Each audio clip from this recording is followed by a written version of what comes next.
হেই friends, আমি কালকে বলেছিলাম আমি ষষ্ঠী সব কিছু দেখাবো। সো এই যে ছোটো মোটো করে ষষ্ঠী সমস্ত কিছু আয়োজন করা হয়ে গেছে। চলো।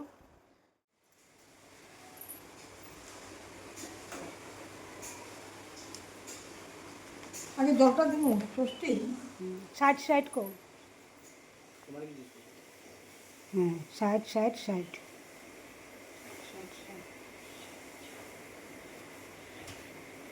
হুম হুম তারপরে কিছু কিছু নিয়ম হচ্ছে, আর কিছু কিছু ছবি আমি আপনাদের সাথে শেয়ার করলাম। ষষ্ঠীর ছবি আমার মাসি শাশুড়িও দিয়েছে আমাদেরকে ষষ্ঠী, আর আমার মাও দিয়েছে। এইগুলোই কিছু কিছু বেস্ট মোমেন্টগুলো আপনাদের সাথে শেয়ার করলাম। আর দেখেন জামাইবাবু খেতে বসেছে। চলো বাই, গুড নাইট।